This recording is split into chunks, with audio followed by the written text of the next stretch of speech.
Jake Morrison pressed his face against the cold metal wall of the observation deck and watched the stars drift by. The ship moved through space like a giant metal bug, silent and steady. He had been on the Aurora's edge for 3 months now, and he still felt like an outsider. The ship was not built for humans. Everything was too tall or too short, too narrow or too wide. The lights were too bright and buzzed with a sound that made his teeth hurt. The air tasted like metal and something sweet that reminded him of rotting fruit. Jake was a scientist, sent here to study how different alien species worked together, but most days he felt more like a zoo animal being studied by them. "Jake, you look sad again." The voice came from behind him. He turned to see Amy Chen walking toward him with a toolkit in her hands. Her work suit was dirty with grease and her short black hair stuck up in strange directions, but she was smiling, and that always made Jake feel better. "Not sad," Jake said. "Just thinking." Amy sat down next to him on the narrow bench. "About home?" "About how different we are from them." Jake pointed toward the bridge where Commander Veltar was working. The alien looked like a giant ant standing on 2 legs. His skin was shiny black and his forearms moved in perfect rhythm as he checked the ship's controls. "Everything they do follows rules. Perfect rules. No mistakes. No changes," Amy laughed. "That sounds boring. It works, though. They have been traveling through space for thousands of years. They have never lost a ship, never made a mistake that killed anyone. Their way is safe." "Safe is not always right," Amy said. She opened her toolkit and started cleaning a wrench. "Today I fixed the water recycling system. It was working fine, but I found a way to make it work better. Faster. Uses less power, too." Jake looked at her. "Did you tell them?" "I tried to. Dr. Kess said the old way was tested and proven. Changing it might cause problems." Commander Veltar agreed. He said humans always want to fix things that are not broken. "Maybe they have a point." Amy shook her head. "No, they don't. That system was working at 60% efficiency. Now it works at 90%. We have more water, cleaner water, and we use less energy. But they would rather stick with 60% because it is safe." Jake watched the stars for a moment. "What if your change breaks something?" "Then I fix it again. That is what humans do. We try things. We fail, we learn. We try again." Amy put the wrench back in her kit. "These aliens, they are smart. Very smart. But they stopped trying new things a long time ago. They found ways that work and they never change. Is that bad?" "It is not bad. But it is not good either. It is just safe." Amy stood up. "I need to check the engine room. Want to come?" Jake followed Amy through the narrow corridors of the ship. Everything was clean and ordered. Every wire was in its proper place. Every tool was exactly where it should be. The aliens kept their ship like a perfect machine. The engine room was huge and filled with the sound of humming machines. Dr. Kess was there, floating in a tank of blue liquid. The Thalorian looked like a cross between a fish and a frog. His large eyes followed Amy as she walked to a control panel. "Human Amy," Dr. Kess said in his bubbling voice. "You should not be here. This is my duty time."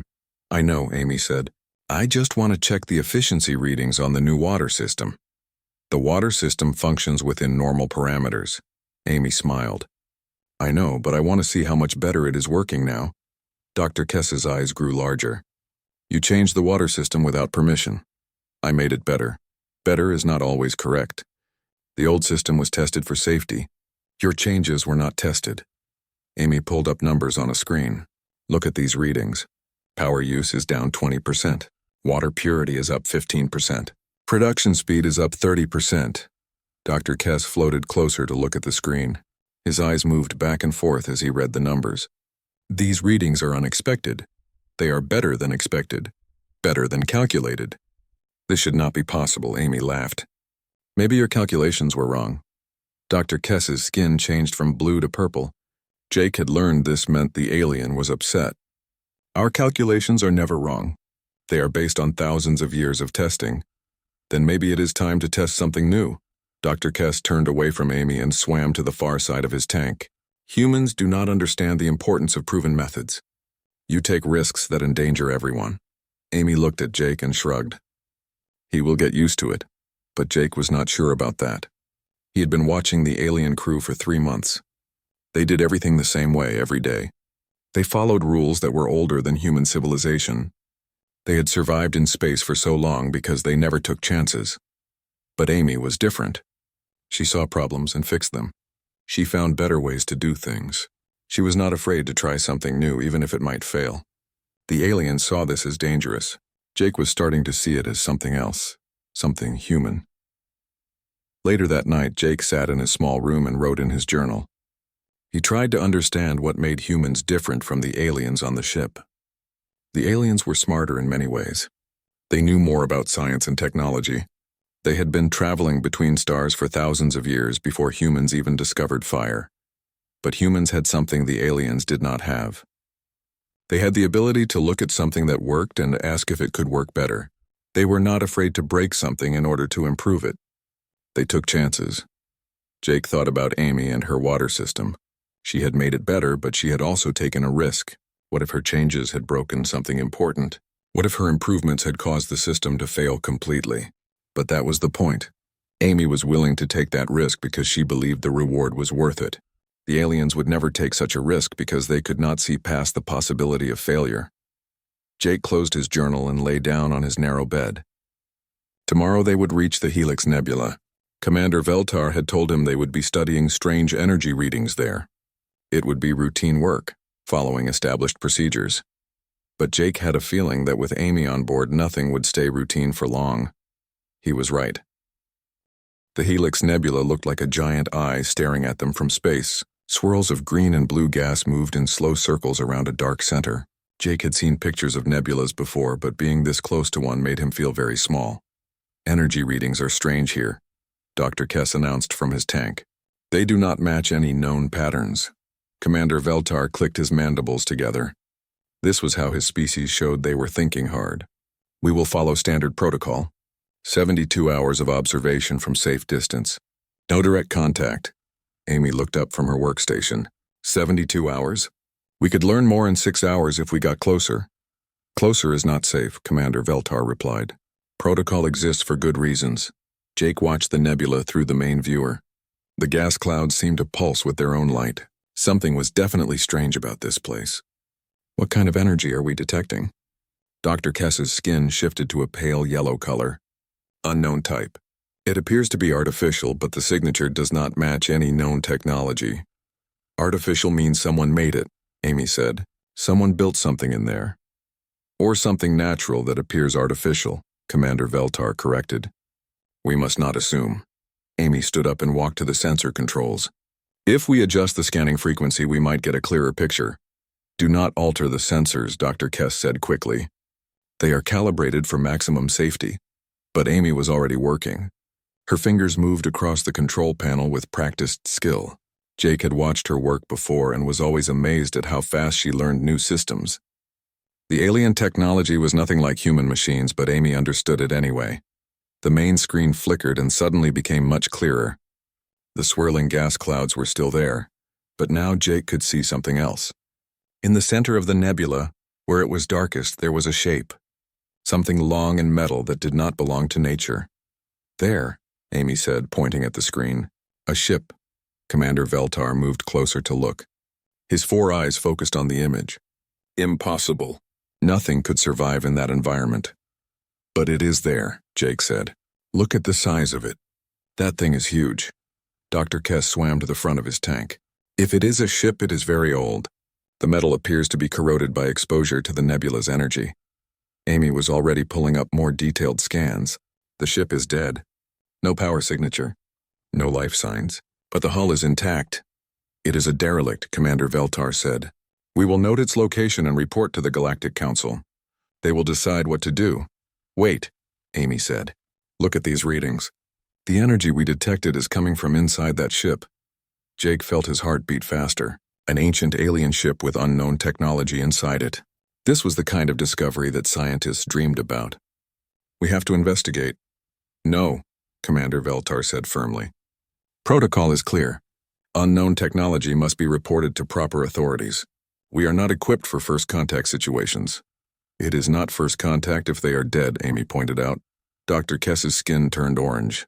Death is not always permanent for unknown species. What appears dead might simply be dormant. Amy pulled up more data on her screen. The ship has been here for thousands of years. Look at the corrosion patterns. Whatever was alive in there is long gone. Jake studied the readings. Amy was right. The ship was ancient, probably older than human civilization, but something inside it was still producing energy.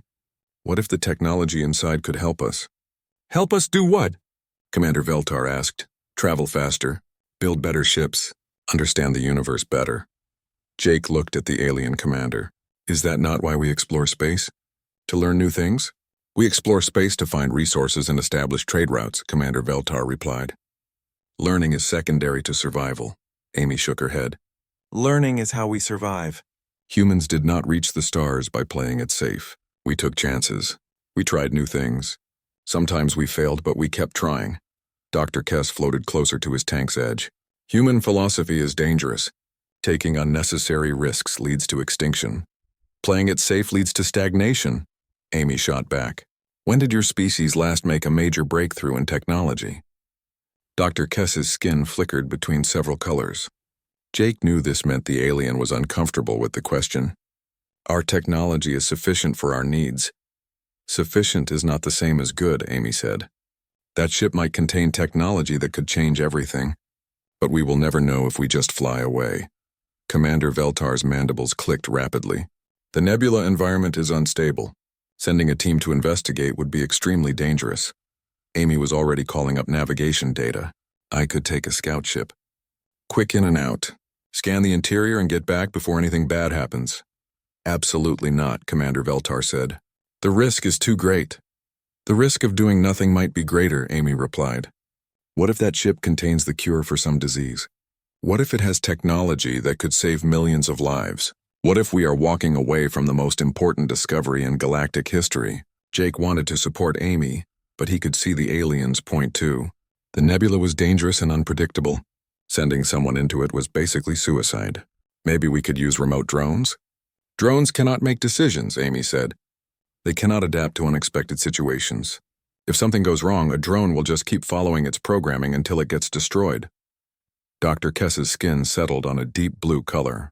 That is exactly why drones are safer. They do not take unnecessary risks. They also do not make great discoveries, Amy said. The argument continued for hours. Amy kept pointing to the potential benefits of investigating the ship. Commander Veltar and Dr. Kess kept listing all the ways such a mission could go wrong. Jake found himself caught in the middle, seeing both sides but unable to choose. Finally, Commander Veltar made the decision. We will observe for the required 72 hours, then report our findings to the Galactic Council. No direct investigation will be attempted. Amy's face showed her disappointment, but she did not argue further. She went back to her station and continued scanning the derelict ship. Jake could see her mind working, probably thinking of ways to change the commander's mind. Over the next day, Amy's scans revealed more about the mysterious ship. It was definitely artificial, built by some unknown species. The technology was unlike anything in the galactic databases. Most interesting of all, the energy source inside the ship seemed to be getting stronger. It is reacting to our presence, Amy told Jake during their break. Something about our ship being here is waking it up. That sounds dangerous, Jake said, or exciting. We might be witnessing the activation of technology that has been sleeping for thousands of years. Jake looked at the data Amy had collected. The energy readings were definitely increasing. Something inside that dead ship was coming back to life. What do you think it is? I do not know, but I want to find out. Amy's eyes had a look that Jake was beginning to recognize. It was the same look she got when she was about to fix something that everyone else said was working fine. She was going to try to investigate that ship. Whether Commander Veltar agreed or not, Jake hoped she knew what she was doing. The nebula pulsed brighter around them, and the ancient ship in its heart began to glow with an inner light that had not been seen for millennia. Jake woke up to alarms blaring throughout the ship. Red lights flashed in his small room and the floor vibrated under his feet. He grabbed his clothes and ran to the bridge where he found chaos. The nebula is collapsing, Dr. Kess announced from his tank. His skin had turned bright red, which Jake had learned meant extreme alarm. The energy readings are off all charts. Commander Veltar was at his station, all 4 arms working different controls at the same time. All crew to stations. Prepare for emergency departure. Jake looked at the main screen and felt his stomach drop. The beautiful swirls of gas that had surrounded them were being pulled inward toward the center of the nebula. The ancient ship was glowing brighter now. surrounded by a sphere of crackling energy that seemed to be eating the gas clouds around it. "Where is Amy?" Jake asked. "She took a scout ship 2 hours ago," Commander Veltar said without looking away from his controls. "Against direct orders." Jake's blood went cold. "She went to the derelict ship?" "The human ignored all safety protocols," Dr. Kess said. His skin was now flashing between red and purple. "She said the energy readings indicated the ship was about to activate fully. She wanted to scan it before we lost the chance. We have to wait for her," Jake said. Commander Veltar's mandibles clicked rapidly. "Impossible. If we remain here, the gravitational distortion will destroy us. We have perhaps 10 minutes before the collapse reaches critical mass." Jake ran to the communication station. "Amy, respond." "Amy, can you hear me?" Static filled the speakers for several seconds. Then Amy's voice came through, weak and broken by interference. Jake, are you there?" "Amy, you need to get back here now.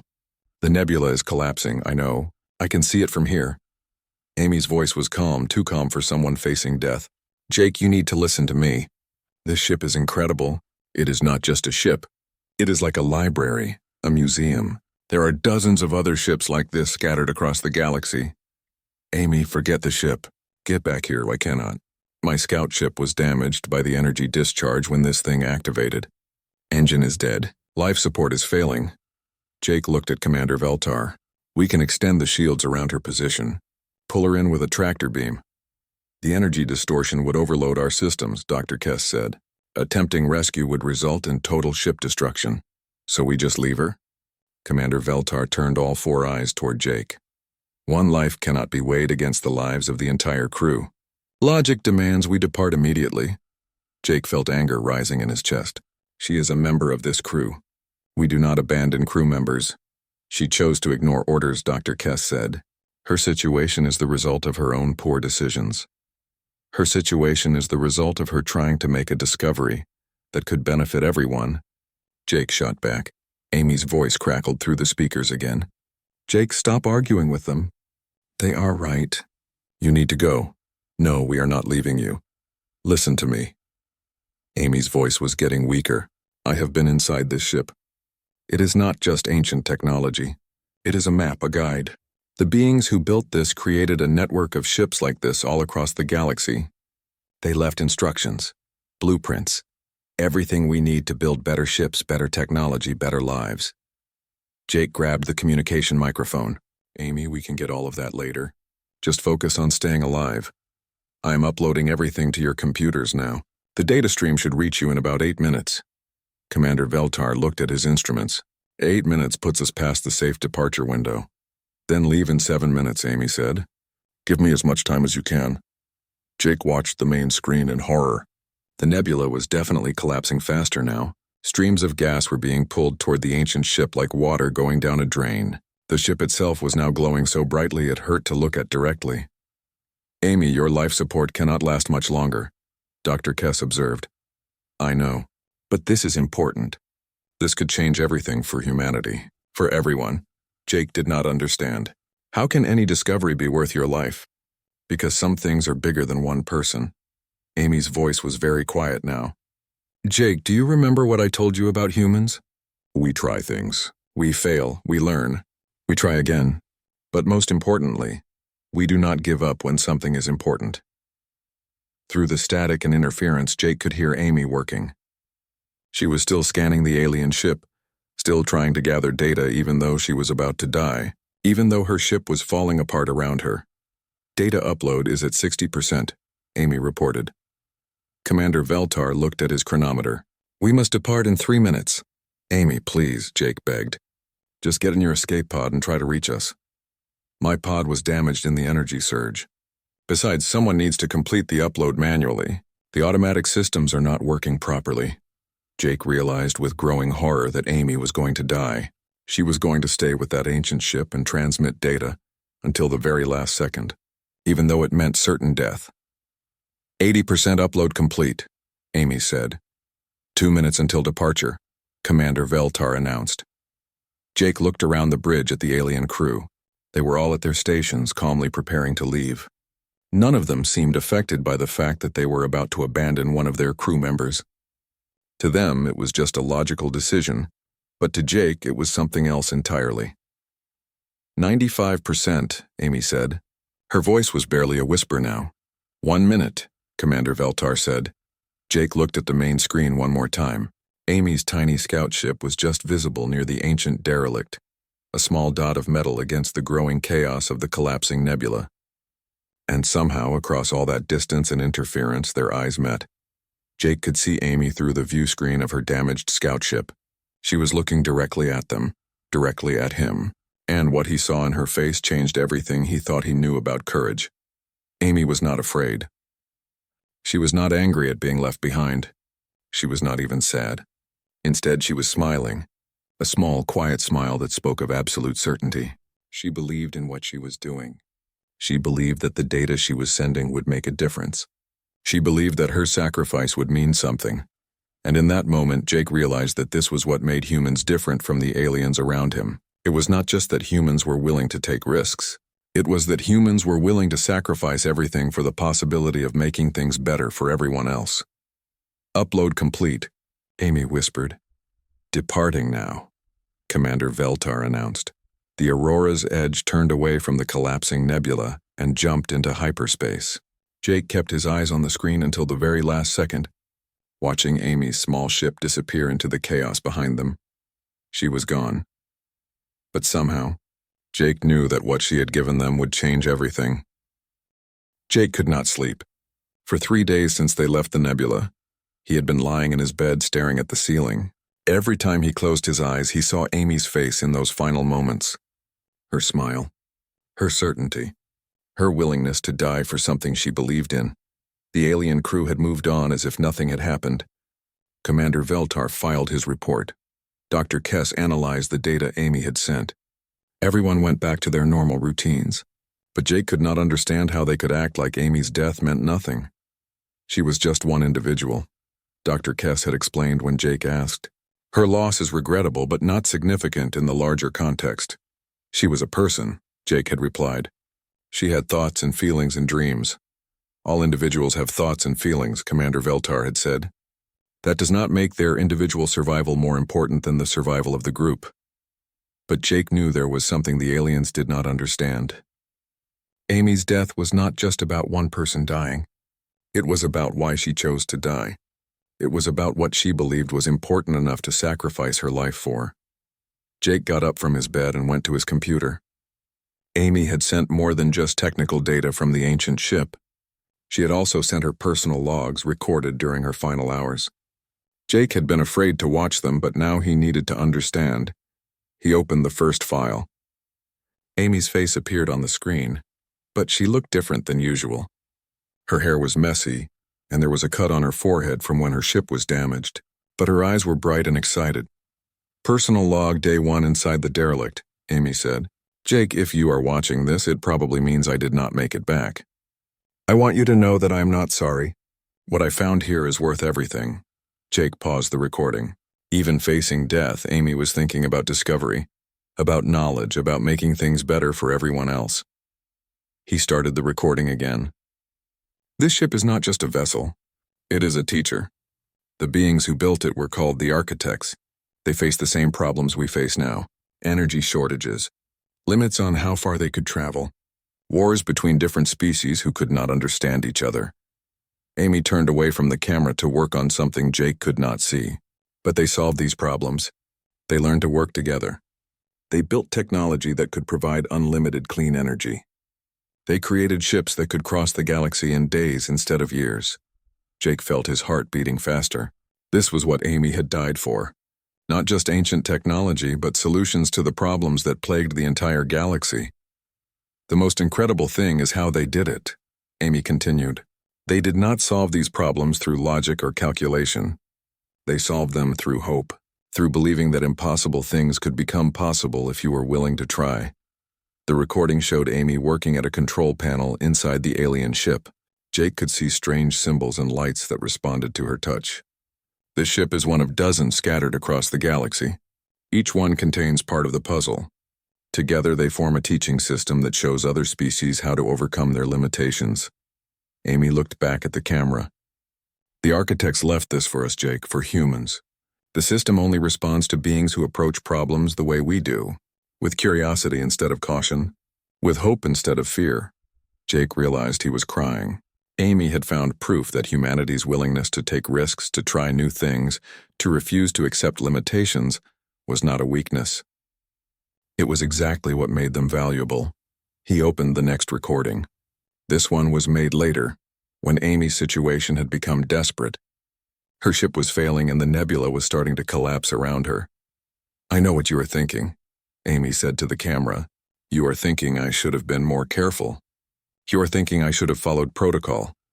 She smiled, the same smile Jake had seen in their final moments. But careful people do not make the discoveries that change the world.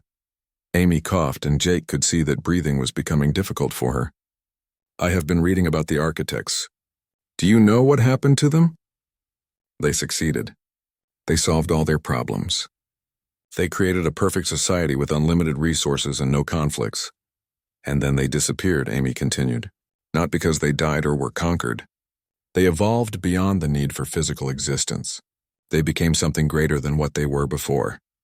Jake paused the recording again. The architects had not just survived by playing it safe. They had transcended their limitations by refusing to accept them. The final recording was made in Amy's last hour. Her ship was falling apart, and the ancient vessel was beginning to be pulled into the nebula's collapse. But Amy was still working, still transmitting data. "Jake, I need you to understand something," Amy said. Her voice was weak but determined. "The aliens we work with are good people. They are smart and kind and they mean well. But they have forgotten something important." Amy looked directly into the camera. "They have forgotten that some things are worth risking everything for. They have become so focused on survival that they have stopped living." Jake watched as Amy worked at her controls, her fingers moving quickly across the alien interface. "Humans are different. We do not just survive. We reach for something better. We try to leave the world improved from how we found it." The recording began to break up as Amy's systems failed. Her final words came through in fragments. "Tell them that hope is not theological. Tell them that caring about individuals is not weakness. Tell them that humans do not calculate the value of doing what is right." The recording ended. Jake sat in his dark room for a long time. Finally, he understood what Amy had been trying to show him. It was not just about the technology they had found or the solutions to galactic problems. It was about what made life worth living. The aliens had created safe, efficient societies where everyone followed rules and no one took unnecessary risks. But they had also created societies where no one was willing to sacrifice for others, where no one believed in anything strongly enough to die for it. Amy had shown them something different. She had shown them that humans would risk everything for the chance to make things better, not just for themselves but for everyone. Jake opened his computer and began to write a report. Not the official report that would go to the Galactic Council, but a personal account of what had happened. He wrote about Amy's sacrifice and what it meant. He wrote about the difference between surviving and living. He wrote about hope. When he finished, Jake realized that Amy's death had changed him forever. He had seen something in her eyes in those final moments that he would never forget. He had seen absolute certainty that doing the right thing was worth any price, and he had seen what it truly meant to be human. Tomorrow, Jake would share his report with the crew. He would try to help them understand what Amy had discovered about humanity's place in the galaxy. He would try to honor her sacrifice by making sure her message was heard. But tonight he mourned his friend and marveled at the courage she had shown. Amy Chen had taught the galaxy something important about what it meant to hope, to sacrifice, and to believe that impossible things could become possible. Jake only hoped he would be brave enough to live up to her example. Jake stood on the bridge holding his personal report. His hands were shaking slightly as he faced Commander Veltar and Dr. Kess. For days he had been thinking about what Amy had discovered, what she had died for, and what it meant for all of them. "I want to go back," Jake announced. Commander Veltar's mandibles clicked in what Jake now recognized as confusion. "Go back where?" "To the nebula." "To find Amy." Dr. Kess's skin immediately shifted to orange. "The nebula has collapsed. The area is now a gravity well that would destroy any ship attempting to approach." "Then we find another way," Jake said firmly. "Amy discovered something important. She found proof that humans have something to offer this galaxy that no other species has. The human Amy is dead," Commander Veltar stated matter-of-factly. Her choice to ignore safety protocols resulted in her destruction. This outcome was statistically predictable. Jake felt anger rising in his chest. Her choice saved all of us. The data she transmitted contains technology that could revolutionize space travel, solve energy crises, and prevent wars. She died to give us that information. Information that could have been obtained safely through proper procedures, Dr. Kess replied. No, Jake said, surprising himself with the strength in his voice. It could not have been obtained safely. The architect's ship only responded to Amy because she approached it the way humans approach everything, with curiosity instead of caution, with hope instead of fear. Jake activated the main screen and displayed some of Amy's final recordings. She discovered that the architects built their network specifically for species like humanity, species willing to take risks for the greater good. Commander Veltar watched the recordings with all four eyes. These findings are interesting but irrelevant. The individual responsible for the discovery is deceased. She is not just deceased, Jake said. She is missing. And humans do not abandon their people. Dr. Kess floated closer to the edge of his tank. Attempting rescue is illogical. The probability of her survival is 0.01%. Jake smiled, remembering something Amy had said. Humans do not calculate hope. We are hope. Two younger crew members had been listening to the conversation. Zix was a young Zephyrian who had served on human ships before. Nala was a Thalorian who had always been curious about human behavior. Jake had noticed them asking questions about humanity during the voyage. What if the human is correct? Zix asked quietly. What if there is a small chance of survival? Commander Veltar turned toward his subordinate. Small chances are not worth large risks. But what if they are? Nala added. Her skin was shifting between blue and green, which Jake had learned meant deep thinking. The human Amy achieved impossible results multiple times during this voyage. Perhaps impossible does not mean the same thing to humans. Jake felt a spark of hope. Amy taught me something important. She showed me that caring about individuals is not a weakness. It is what makes life worth living. He looked directly at Commander Veltar. Your species has survived for thousands of years by following safe protocols. But when did you last do something that made survival worthwhile? Commander Veltar was quiet for a long moment. Jake could see him processing this idea, trying to understand it through his logical framework. You are suggesting we risk the lives of the entire crew for one individual who is most likely dead? Dr. Kess said. I am suggesting we risk our lives because that individual would have done the same for us, Jake replied. Amy stayed behind to complete the data transmission, even though it meant certain death. She chose to save all of us instead of herself. Zix stepped forward. On human ships, they have a saying, no one gets left behind. Even when logic suggests otherwise? Commander Veltar asked. Especially then, Jake said. That is what makes us human. Commander Veltar stood silently for several minutes. Jake could practically see the calculations running through the alien's mind, weighing probabilities and risks. Finally, the commander spoke. If we were to attempt such a rescue, how would we proceed? Jake's heart leaped. Amy's data included information about architect technology. Some of their ships could navigate gravitational anomalies that would destroy normal vessels. Dr. Kess's skin turned bright yellow. You are suggesting we use untested alien technology to enter a collapsed star system to rescue someone who is statistically dead. Yes, Jake said simply. That is the most illogical plan I have ever heard. Dr. Kess continued. Good, Jake replied. If it was logical, it would not work. The architect technology only responds to approaches that go beyond pure logic. Nala swam to the front of her tank. The data does show that architect systems activate more readily when operated by beings who demonstrate what humans call faith. Commander Veltar's mandibles clicked rapidly.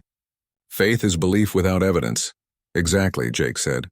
Amy had faith that her sacrifice would matter. She had faith that we would use her discovery to make things better. She had faith that humans would find a way to push beyond the impossible. Over the next few hours, Jake worked with Zix and Nala to study Amy's data. They found schematics for what the architects called possibility drives. Technology that could bend space and time by refusing to accept their limitations. The theory makes no sense, Dr. Kess observed. That is probably why it works, Jake replied. Commander Veltar finally made his decision. We will attempt to construct this possibility drive. If it functions as described, we will return to the nebula coordinates. The next day was the strangest in Jake's life. He watched alien engineers build technology based on principles that defied logic. The possibility drive was not just a machine. It was a reflection of the operator's determination to achieve the impossible. When they activated it, Jake felt something he had never experienced before. Reality seemed to bend around them as they traveled not just through space, but through the barriers between what was possible and what was not. They emerged from the drive to find themselves at the edge of the collapsed nebula. Where once there had been beautiful gas clouds, now there was only twisted space and dangerous gravity fields. At the center, the ancient architect ship still glowed, somehow maintaining its position despite the chaos around it. "Scanning for life signs," Dr. Kess announced. The screen lit up with readings that made Jake's heart race.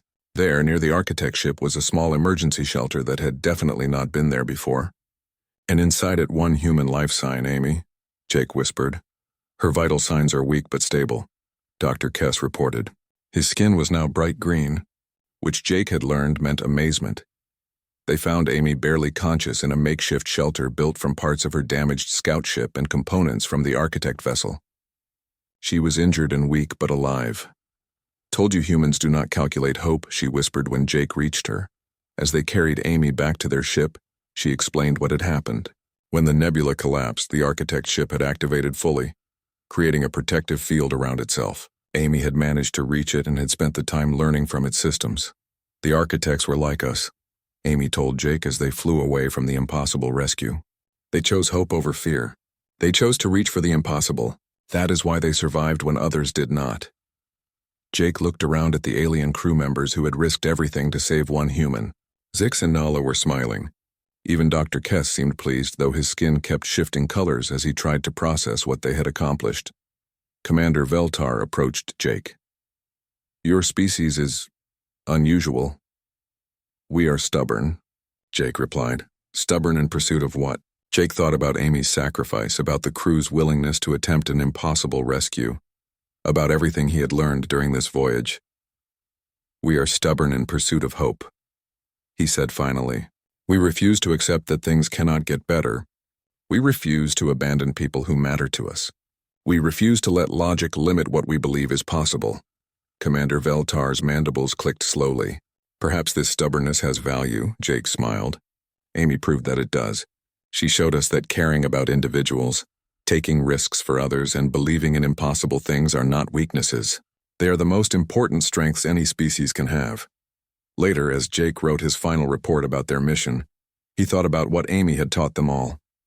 She had shown the galaxy that humans brought something unique to the galactic community. Not superior technology or greater intelligence, but an absolute refusal to accept limitations. Humans were hope made manifest. They were the species that would risk everything for the chance to make things better. They were the ones who would never leave anyone behind, no matter how impossible the rescue seemed.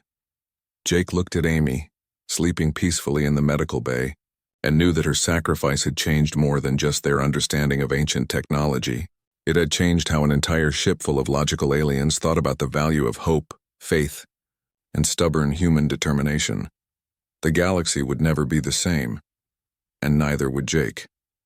Every time he looked at impossible odds, he would remember what he saw in Amy's eyes in those final moments before her ship departed without her. He would remember that humans do not calculate hope. They are hope.